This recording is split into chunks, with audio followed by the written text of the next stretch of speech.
Friends, आज हम लोग अलैंगिक जनन की उन कुछ विधियों के बारे में जानेंगे जो ज्यादा इंपॉर्टेंट है और जिनसे क्वेश्चन अक्सर क्वेश्चन एग्जाम में आते हैं। कल हम लोगों ने 5-6 प्रकार की अलैंगिक जनन की क्रिया के बारे में जाना। उसके बाद एक ज्यादा इंपॉर्टेंट जो सबसे ज्यादा क्वेश्चन एग्जाम में जिससे उठते हैं वो है आपका कायिक प्रवर्धन। इनसे क्वेश्चन एग्जाम में बहुत अधिक उठते हैं, इसलिए इसके बारे में जानना ज्यादा जरूरी है कि कायिक प्रवर्धन की क्रिया में किस तरह से अलैंगिक जनन की क्रिया होती है। मतलब क्या कि कायिक प्रवर्धन अलैंगिक जनन की प्रक्रिया है क्या, इसके बारे में जानकारी हम लोग को आज प्राप्त करना देखना है। फ्रेंड्स, इसमें कायिक प्रवर्धन जो दिया हुआ है, पहले इन वर्ड की को देखने की कोशिश करेंगे कि एग्जाम में जब भी क्वेश्चन आएगा तो कुछ बातें ऐसी होगी जिसे क्वेश्चन देखते देखते आपको आंसर माइंड सेटअप बनने लगेगा कि इसका आंसर हमें लिखना कैसे है।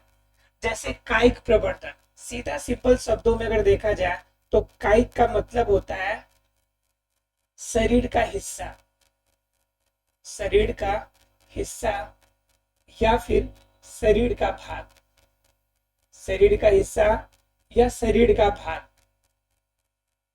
दूसरी तरफ प्रवर्धन में देखा जाए तो प्रवर्धन का मतलब होता है विकास या फिर वृद्धि, या कह सकते हैं कि नए रूप में उत्पन्न होना। ये सभी आपके प्रवर्धन के मतलब होते हैं।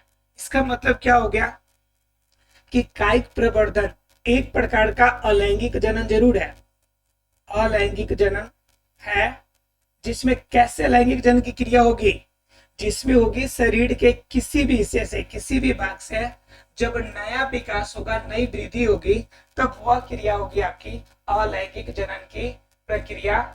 वह अलैंगिक जनन की प्रक्रिया कायिक प्रवर्धन के नाम से जानी जाएगी। आप सोच रहे होंगे कायिक प्रवर्धन में क्या, कल मैंने आपको चर्चा किया था गुलाब के फूल में दाब लगाना, कलम लगाना, ये आपको मैंने बताया था कल।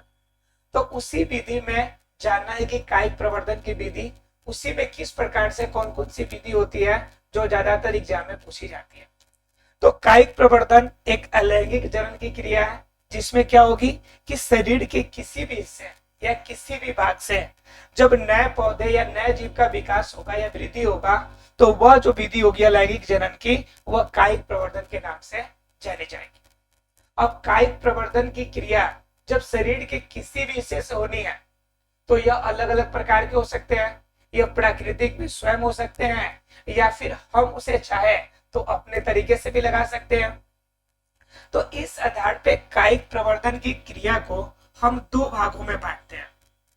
कायिक प्रवर्धन की जो क्रिया होगी इसको हम दो भागों में बांट देंगे। एक तो हो जाएगा आपका प्राकृतिक, एक हो जाएगा आपका प्राकृतिक।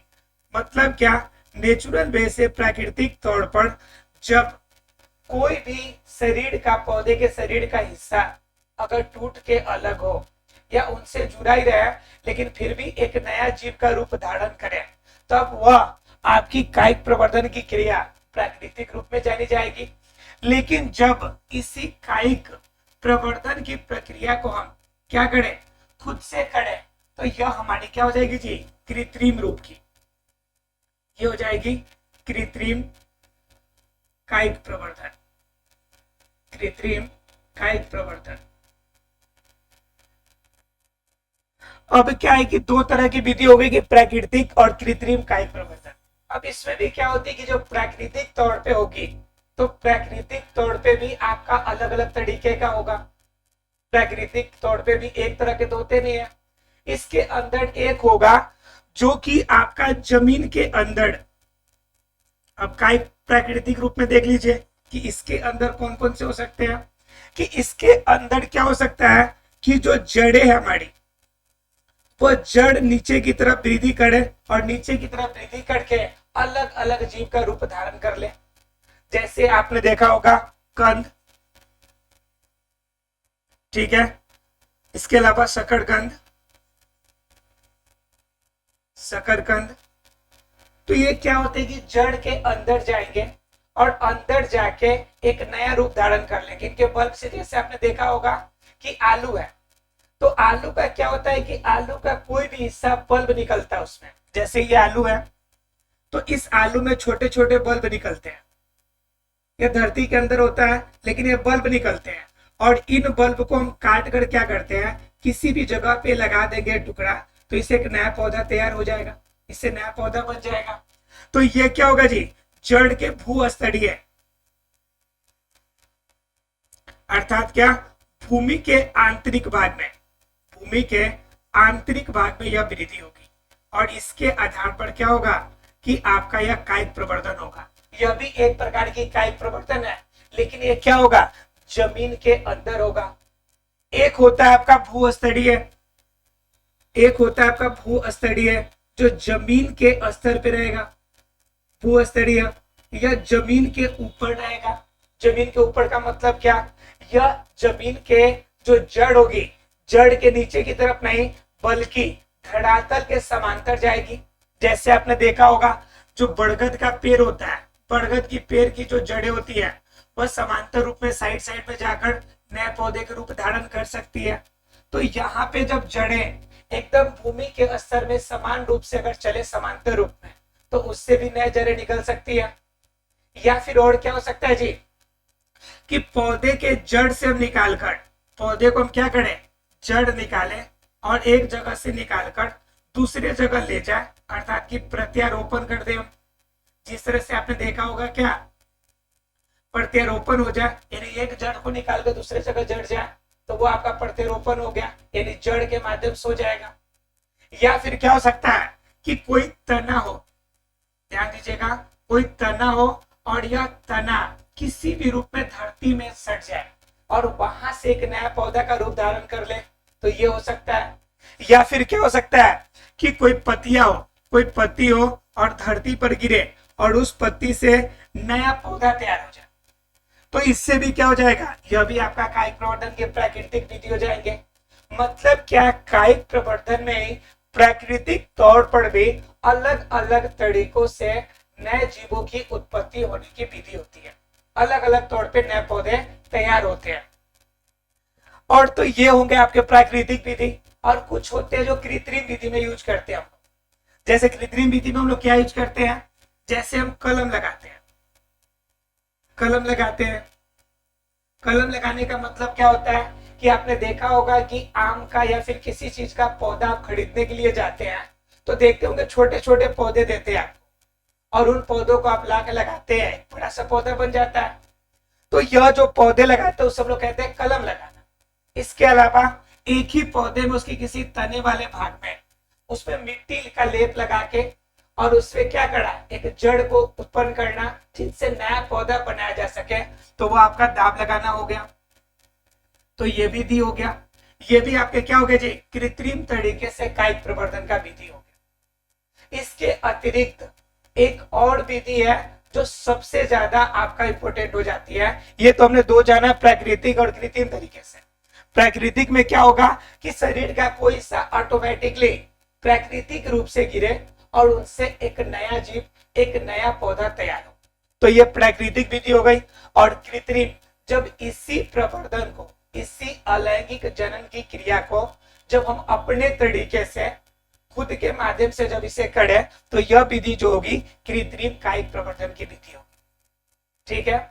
इसके अलावा एक और विधि है जिसे हम लोग टिश्यू कल्चर के नाम से जानते हैं, जिसे हम लोग टिश्यू कल्चर के नाम से जानते हैं। अब टिश्यू कल्चर वाला मैटर में क्या होता है इसमें, तो इसके अंदर टिश्यू, टिश्यू का मतलब होता है कि उत्तक, एक उत्तक को हम एक मीडियम में डालते हैं। अब मीडियम का मतलब क्या हो गया, एक ऐसे जगह पे डालते हैं जहां पर हमने पहले से जितने भी पोषक तत्व एक पौधे को वृद्धि और विकास के लिए जरूरी पड़ती है, उन सभी पोषक तत्वों का हमने एक घोल तैयार किया।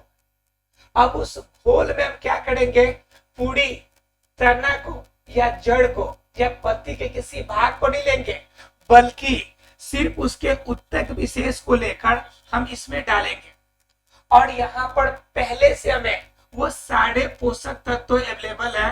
वो सारे पोषक तत्व, जो पोषक तत्व मुख्य रूप से दो प्रकार के होते हैं, आपने पढ़ा होगा। एक होता है सूक्ष्म मात्रिक, जिसकी मात्रा पौधों को कम मात्रा में जरूरत होती है, और एक होता है बृहत मात्रिक, जिसे इंग्लिश में कहते हैं माइक्रो और मैक्रो। बृहत मात्रिक अब क्या होता है कि यह दोनों आपके पोषक तत्व जो होंगे, जो कि पौधे की वृद्धि और विकास के लिए जरूरी है, इनका घोल हमने तैयार करके रखा हुआ है। और यह जो हमने एक पौधे से उत्तक निकाला, इस उत्तक को ले जाकर हम कहाँ रखेंगे, इस पोषक तत्व वाले घोल में।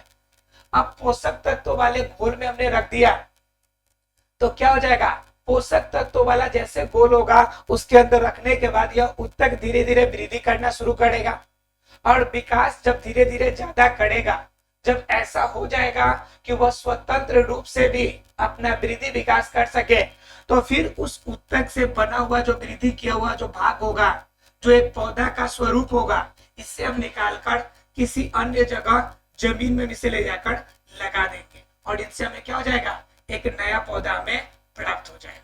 तो यह जो विधि होगी इसके अंदर भी एक तरह का कायिक प्रवर्धन ही है, लेकिन ये क्या आपका सूक्ष्म आपका तरीके से किया गया प्रवर्धन है, जो कि आपके जनरली टिश्यू कल्चर में डालकर इसे बनाया जाता है। अब इसमें क्या होगा कि ध्यान रखना है कि उत्तक का कोई हिस्सा लेंगे और इसमें पोषक तत्वों का घोल अनिवार्य है, क्योंकि पोषक तत्व जब तक इससे नहीं मिलेगा तब तक ये वृद्धि विकास नहीं करेगा। क्योंकि हमने क्या किया था, कायिक प्रवर्धन जहां पर भी किया था हमने हर जगह पर सामान्य रूप से देखा था, मिट्टी का उपयोग किया था, क्योंकि मिट्टी से आपका 16 पोषक तत्वों में से लगभग 12 से 14 पोषक तत्व सिर्फ मिट्टी से प्राप्त हो जाते हैं और बाकी जो बच जाते हैं वो जल और वायु से प्राप्त होते हैं। तो हमने जब मिट्टी का लेप लगा दिया और उस पर हमने पानी की मात्रा दे दी, तो एक पौधे को वृद्धि और विकास के लिए जितना पोषक तत्व चाहिए वो सारा कुछ तो अवेलेबल हो गया। लेकिन जब हम सिर्फ एक उत्तक को निकालेंगे तो एक उत्तक को हम डायरेक्ट मिट्टी में तो डाल नहीं सकते हैं, क्योंकि मिट्टी में एक उत्तक से एक नया पौधा तो तैयार होगा नहीं। इसलिए इस उत्तक को हम क्या करेंगे, एक ऐसे घोल में डालेंगे जिसके अंदर क्या होगा, हमारे पास पोषक तत्व पहले से अवेलेबल होंगे और वो पोषक दोनों तरह के होंगे, सूक्ष्म मात्रिक जिनकी मात्रा हमें कम चाहिए, जैसे जिंक हो गया तो जिंक की मात्रा पौधे के लिए कम चाहिए, और आपका बृहत मात्रिक जैसे नाइट्रोजन हो गया, फास्फोरस हो गया, इनकी मात्रा ज्यादा चाहिए, तो इनकी मात्रा भी इसमें होनी चाहिए, जिसके बाद यह पौधा विकास करेगा और विकास करने के बाद यहाँ पर ले जाकर हम इसे नए पौधे के रूप में बना देंगे, जिसे हम लोग क्या करेंगे, यह भी एक प्रकार की अलैंगिक जनन की क्रिया के अंतर्गत ही आएगी। ऐसा फ्रेंड्स, अलैंगिक जनन की इन विधि को भी आप समझ पाए होंगे, अर्थात कि कायिक प्रवर्धन की विधि में प्राकृतिक और कृत्रिम हो गए। इसके अलावा हमने एक सूक्ष्म मात्रिक तरीके से पढ़ा कि सूक्ष्म आपके पौधे के सूक्ष्म हिस्से को लेकर, अर्थात एक उत्तक को लेकर किस प्रकार से हम एक पौधा तैयार कर सकते हैं। तो इन विधि के माध्यम से हम क्या कर सकते हैं, अलैंगिक जनन की क्रिया कर सकते हैं। ऐसा फ्रेंड्स से क्लियर हो गया होगा, इसमें किसी को भी कोई डाउट नहीं हुआ होगा। अगर ये पॉइंट क्लियर हो गया तो अब हम लोग देखेंगे लैंगिक जनन की क्रिया को, क्योंकि अलैंगिक जनन की क्रिया हमने लगभग सभी प्रकार की क्रिया हमने देख ली। अब फ्रेंड्स देखते हैं कि लैंगिक जनन की क्रिया में क्या क्या होता है। पहले इसमें लैंगिक जनन की क्रिया में कुछ इसके फायदे और घाटे के बारे में थोड़ा सा चर्चा करेंगे और उसके बाद हम लोग जानेंगे लैंगिक जनन की क्रिया को।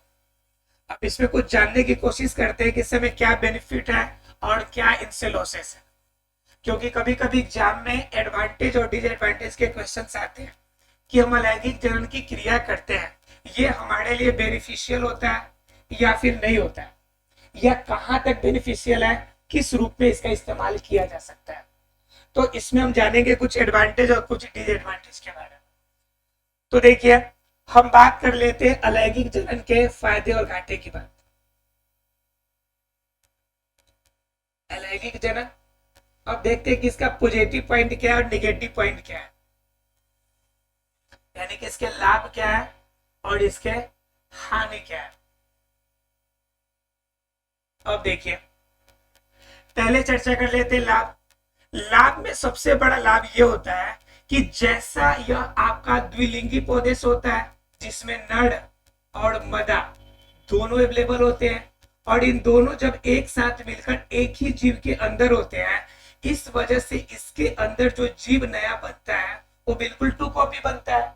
अर्थात कि क्लोन के रूप में बनता है, सेम टू सेम बनता है। तो इस कंडीशन में पौधे जिस प्रकार से हमारे पास रहते हैं उसी प्रकार से नए पौधे हमें तैयार होते हैं। तो ये हमारे लिए पॉजिटिव पॉइंट है। लेकिन इसका निगेटिव पॉइंट क्या हो जाएगा? इसका निगेटिव पॉइंट ये हो जाएगा कि जब पौधा जो होगा क्लोन के रूप में हो, अर्थात कि जैसा उसका पूर्वज है उसी रूप में हो, तो हमें क्या होगी कि प्रकृति के अनुसार उसमें समस्या उत्पन्न होगी। जैसे मान लीजिए कि कोई पौधा है और इस पौधे से एक नया पौधा तैयार हुआ और बिल्कुल ये अपने पूर्वज के समान है। जिस समय यह बड़ा वाला पौधा जिसका नाम ए है और एक छोटा पौधा जिसका नाम बी है, जिस समय यह ए पौधा था उस वातावरण का टेम्परेचर लगभग में एवरेज टेम्परेचर मान लीजिए कि 35 डिग्री सेल्सियस था, एवरेज टेम्परेचर। लेकिन अचानक से वायुमंडल में कार्बन डाइऑक्साइड की मात्रा वृद्धि करी और जिनके वजह से अब टेम्परेचर जो हो गया आपका वो हो गया 45 डिग्री सेल्सियस एवरेज टेम्परेचर। अब क्या हो गया कि पौधे अपने आप को अनुकूलित किए थे कितना डिग्री सेल्सियस पर? 35 डिग्री सेल्सियस पर। लेकिन अब यही टेम्परेचर जो हो गया 45 डिग्री सेल्सियस हो गया। अब क्या होगा कि पौधे की अनुकूलन की जो स्थिति थी, जो पहले ए का अनुकूलन का स्थिति था, सेम अनुकूलन का स्थिति बी में भी है, यानी कि यह भी अपने आप को अनुकूलित करता है 35 डिग्री सेल्सियस टेम्परेचर के हिसाब से। लेकिन वायुमंडल का टेम्परेचर तो अब वृद्धि कर गया और नया टेम्परेचर कितना आ गया? 45 डिग्री सेल्सियस।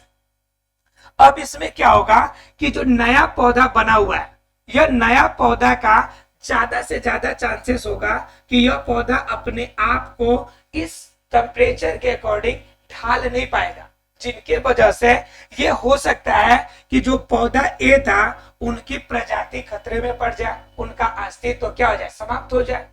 मतलब क्या कि इसके अंदर अर्थात अलैंगिक जनन के क्रिया के अंदर प्रकृति में बदलाव के अनुसार पौधों के अनुकूलताओं में परिवर्तन नहीं आ पाती है। सेम उसी प्रकार के गुण रह जाते हैं जैसे उनके पूर्वजों में थे। तो जरूरी नहीं है कि अनुकूलन जिस प्रकार में पहले था बाद में भी अनुकूलता समान हो। जब समान अनुकूलता नहीं होने की वजह से जैसे प्रतिकूल वातावरण आता है तो क्लोन वाली स्थिति में नए पौधे अपने आप को एडेप्ट करने में असमर्थ हो जाते हैं, जिनके वजह से उस प्रजाति की क्या होती है? विलुप्त हो जाती है। वो प्रजाति, उनकी प्रजाति पूर्ण रूप से नष्ट हो जाती है। तो इसलिए यह जो आपका पौधे का क्लोन बनने का जो विधि है वह उपयुक्त नहीं भी माना जाता है, अर्थात कि यह प्रकृति में जो चेंजेस होता है उसके अनुसार से उपयुक्त नहीं माना जाता है। दूसरी अगर बात देख ले हम लोग, तो यह जो होगा आपका अलैंगिक प्रजनन की क्रिया, इसमें सिर्फ एक ही चाहिए जीव, क्योंकि एक ही जीव के अंदर नर और मादा दोनों होता है और इनके अंदर न संलयन की क्रिया न इनके अंदर संलयन की क्रिया न निषेचन की क्रिया होती है। इसके वजह से इनके अंदर जो जनन की प्रक्रिया है वह तेज होती है, काफी तेजी से जनन की प्रक्रिया हो सकती है। या फिर आप देखते होंगे कि आपका जैसे आपको कोई बीमारी होती है, वायरस है चाहे बैक्टीरिया की वजह से बीमारी होती है, तो तुरंत वह आपका दोष 1 से 2, 2 से 4, 4 से 8 करके वृद्धि करता है।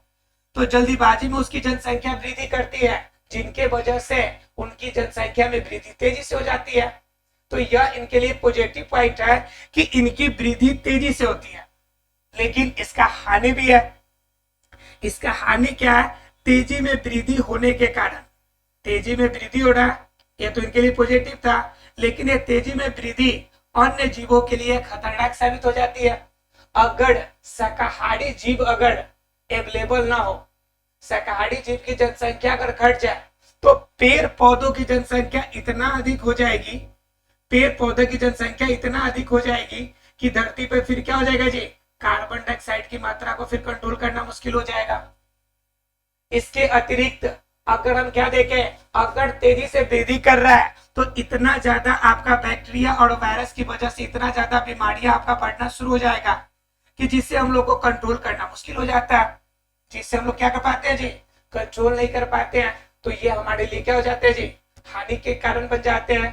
तो तो इस तरह से देखा जाए तो अलैंगिक जनन की क्रिया के कुछ लाभ भी होते हैं, लेकिन उसके विपरीत उनसे कुछ हानियां भी होती है जो हमें क्या करती है, समस्याएं उत्पन्न करती है। तो अलैंगिक जनन हमारे लिए फायदेमंद भी है और हमारे लिए क्या है, हानिकारक भी है। आशा फ्रेंड से क्लियर हो गया होगा।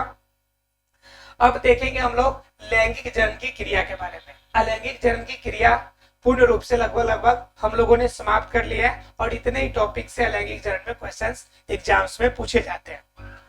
चलिए फ्रेंड्स, अब देखते हैं थोड़ा सा लैंगिक जनन की क्रिया के बारे में। लैंगिक जनन की क्रिया हमने बताया था आपको, जिस दिन हमने क्लास स्टार्टअप किया था आपको बताया था कि लैंगिक जनन की क्रिया क्या है।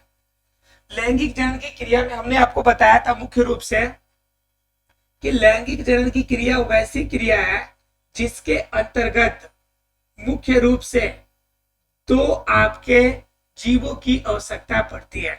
एक तो जीव होना चाहिए नर और दूसरा जीव होना चाहिए मादा। मतलब क्या, एक मेल और दूसरा होना चाहिए एक फीमेल। बिना नर और मादा अर्थात कि बिना एक लिंगी जीवों के जनन की क्रिया नहीं हो पाएगी, क्योंकि इनके अंदर संलयन की क्रिया होती है। तो इनके लिए क्या चाहिए, हमें एक लिंगी जीव चाहिए। कैसा जीव चाहिए, एक लिंगी जीव। एक लिंगी जीव चाहिए। तो एक लिंगी जीव में क्या होगा, नर अलग और मादा अलग होंगे। अब नर और मादा अलग होंगे तो इनमें जनन की क्रिया होगी कैसे। तो नर के अंदर हम लोग जानते हैं कि किसी भी जीव की जब उत्पत्ति होती है तो किस फॉर्म में होती है, सबसे पहले सबसे जो छोटी इकाई है किसी भी जीव की वो होती है कोशिका। अब कोशिका एक ही तरह के कार्य करने वाले जब कोशिकाओं का जब समूह बनता है तो वह उत्तक का रूप धारण करता है, वो बनाता है उत्तक। और फिर जब एक ही तरह के कार्य करने वाले या एक ही आकार आकृति के जब उत्तक मिलते हैं या एक ही तरह के उत्पत्ति करने वाले उत्तक के जो समूह होते हैं वह मिलकर बनाते हैं अंग। और क्या होते हैं, जब विभिन्न प्रकार के अंग किसी एक उद्देश्य के लिए जब कार्य करते हैं तो वह अंगों का समूह जब मिलता है तो वह तैयार करता है अंग तंत्र। और जब यह अंग तंत्र आपका सम्मिलित रूप से विभिन्न प्रकार के अंग तंत्र मिलकर एक बड़ी सिस्टम को चलाने का काम करते हैं, तब हमारा कंप्लीट एक जीव शरीर तैयार हमारा हो जाता है। जैसे एग्जांपल में देखिए, कोशिका आपके शरीर के अंदर जैसे न्यूरॉन है, न्यूरॉन एक प्रकार की कोशिका है जो आपके अंदर मैसेंजर का काम करती है, सूचना ले आने का काम करती है। उसके बाद यह न्यूरॉन है, इस न्यूरॉन की आपकी जो कोशिकाएं हैं जब एक साथ जब मिलेंगे तो फिर उत्तक का रूप धारण करेगा। जैसे आपके शरीर के अंदर बहुत सारे विभिन्न प्रकार के उत्तक है, जैसे आपका रक्त हो गया, रक्त भी एक प्रकार का उत्तक है, यह संयोजी उत्तक है। या फिर आपके अंदर अस्थि हो गया, यह भी एक प्रकार का उत्तक है। या फिर आपके अंदर पेशिया हो गया यानी मांसपेशियां बड़ा हो गई, यह भी एक प्रकार का उत्तक है, पेशी उत्तक। या फिर यह न्यूरॉन को मिलकर यह बनाएगा आपका तंत्रिका उत्तक बनाएगा। तो ये सभी क्या हो गए, उत्तक हो गए। अब क्या होगा कि इन्हीं उत्तकों के जब समूह बनेगा तो क्या बन जाएगा, अंग बन जाएगा। जैसे आपका हाथ है, हाथ एक प्रकार का अंग है। अब देखिए इसके अंदर क्या क्या शामिल है, एक तो बाहर आपका स्किन है तो यह एक प्रकार का उत्तक है, इसके अंदर एपिथेलियम शामिल है, एपिथेलियम उत्तक यानी कि स्किन के लिए। फिर क्या है जी, आपके अंदर इसके अंदर हड्डी भी है तो यह अस्थि हो गया आपका, यह अस्थि उत्तक शामिल हो गया इसके अंदर। इसके अंदर नसों में खून दौड़ते हैं यानी कि रक्त दौड़ते हैं तो खून भी एक प्रकार का उत्तक हो गया। इस तरह के बहुत सारे जब उत्तक एक साथ मिलेंगे तो यह सब कुछ मिलाकर आपका क्या बनाएगा, एक अंग बना रहा है आपका हाथ आपका क्या हो गया, अंग हो गया। अब उसी प्रकार से बहुत सारे अंग जब एक पर्पस के लिए काम करेंगे तो वह अंग तंत्र बनाएंगे। जैसे आपके शरीर के अंदर का पाचन तंत्र, आपके शरीर का पाचन तंत्र, तो पाचन तंत्र एक प्रकार का अंग तंत्र है। इसमें क्या क्या शामिल है, मुंह शामिल है आपका जिससे भोजन ग्रहण करते हैं आप। उसके बाद ग्रसनी शामिल है जहां से भोजन अंदर जाती है। फिर ग्रास नली शामिल है। फिर उसके नीचे जाने के बाद वो अमाशय में जाती है, अमाशय हो गया। छोटी आंत हो गई, बड़ी आंत हो गई। तो ये सभी भाग जब एक साथ जब मिल गया तो मिलने के बाद यह अंग तंत्र बनाया पाचन तंत्र। तो पाचन तंत्र एक प्रकार का अंग तंत्र हो गया। और फिर क्या हो गया कि यह अंग तंत्र जब एक साथ एक समूह बनाएगा तब यह बनाएगा आपका पूरा क्या शरीर, यानी कि पूरे बॉडी का निर्माण करेगा। तो जैसे कि आपके शरीर के निर्माण में कौन कौन से अंग तंत्र है, तो पाचन तंत्र हो गया, पाचन के लिए काम करता है। श्वसन तंत्र सांस लेने के लिए काम करता है। जनन तंत्र नए जीवों की देह संतति के उत्पन्न करने के लिए काम करता है। तो इस प्रकार सभी ऊतकों का जब समूह बनेगा तब यह पूर्ण रूप से शरीर का निर्माण करेगा। तो यहां पर भी जो आपका नड़ है और जो मदा है, यह दोनों के अंदर भी एक नए जीव की उत्पत्ति करने के लिए पहले इनके अंदर भी एक जनन कोशिका उत्पन्न होती है। क्या उत्पन्न होती है बाबू? जनन कोशिका। और यह जो जनन कोशिका है इसे हम लोग युग्मक के नाम से जानते हैं। एक जनन कोशिका कहां निकलेगी? आपका नड़ के अंदर। और एक जनन कोशिका कहां आएगी? मदा के अंदर। अब देखिए कि यह जनन करने के लिए भी एक अंग तंत्र की आवश्यकता पड़ती है। तो यह जो जनन कोशिका निकलेगी यह किस अंग तंत्र से निकलेगी? तो वह जिस अंग तंत्र से निकलेगी उसे हम लोग कहेंगे जनन तंत्र। क्या कहेंगे उसे? जनन तंत्र। तो जनन वाले अंग तंत्र से हमें क्या निकलेगी? जनन कोशिका एक नड़ में और एक जनन कोशिका मदा में निकलेगी। और यह जो जनन कोशिका निकलेगी इसी जनन कोशिका को हम लोग युग्मक कहते हैं।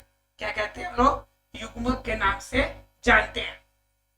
अब जनन कोशिका में अब नड़ के अंदर जो जनन कोशिका निकलेगी जिसे युग्मक कहते हैं, यह युग्मक शुक्राणु के नाम से जाना जाता है। किस नाम से? शुक्राणु के नाम से जाना जाता है, जिसे इंग्लिश में हम लोग कहते हैं स्पर्म। क्या कहते हैं इसे? स्पर्म कहते हैं। उसी प्रकार यह जब मदा के अंदर होता है जनन कोशिका, तो इसके अंदर भी आपकी जो युग्मक निकलती है उससे हम लोग कहते हैं अंडाणु, अर्थात इंग्लिश में इसे कहते हैं हम लोग एग। और इन्हीं एग निकलने के बाद फिर इसके बाद इन जनन कोशिकाओं का मिलन होता है, युग्मनज तैयार होता है, नया जीव तैयार होता है। तो यह प्रक्रिया जो है आगे बढ़ती चली जाती है। अर्थात कि जनन की मुख्य रूप से दो प्रक्रिया जाने थे हम लोग, दो प्रकार जाने थे, एक अलैंगिक जनन और दूसरा लैंगिक जनन। उसमें हमने जाना था कि एक ही जीव चाहिए जिसमें नर और मदा एक साथ, और लैंगिक जनन यहाँ पे जानने हम लोग नर और मदा एक लिंगी रूप में प्राप्त हो। इसके अंदर जनन तंत्र होगा और जनन तंत्र से जनन कोशिका बनेगी और इन जनन कोशिका के रूप में नर से शुक्राणु और मदा से अंडाणु प्राप्त होंगे। और यह जो शुक्राणु और अंडाणु है इसे हम लोग युग्मक के नाम से जानते हैं, इंग्लिश में इसे कहते हैं गैमेट। ठीक है, तो यह शुक्राणु और अंडाणु बनेंगे। फिर इसके बाद जो होगा अंडाणु और शुक्राणु भी मिलेंगे और यह क्रिया कहलाएगी जब शुक्राणु और अंडाणु एक साथ एक ही जगह पर जब मिलेंगे, शुक्राणु और अंडाणु, तो एक नई कोशिका बनाएगी और इस नई कोशिका को हम लोग क्या जानेंगे? युग्मनज कहेंगे। इसे क्या कहेंगे? युग्मनज, अर्थात कि जाइगोट, इंग्लिश में कहते हैं इसे जाइगोट। और ऐसी सिंगल जाइगोट से एक पूरे शरीर का निर्माण हो जाता है। अब ये क्रिया कैसे कैसे होती है और क्यों होती है, इन क्रियाओं में कौन कौन से अंग शामिल होते हैं और किस प्रकार से घटनाएं होती है, इन सभी की जानकारी हम लोग अगली क्लास में लेंगे। ऐसा फ्रेंड्स यहाँ तक आपको सारी बातें क्लियर हो गई। मिलते हैं फ्रेंड्स अगले टॉपिक पे, तब तक के लिए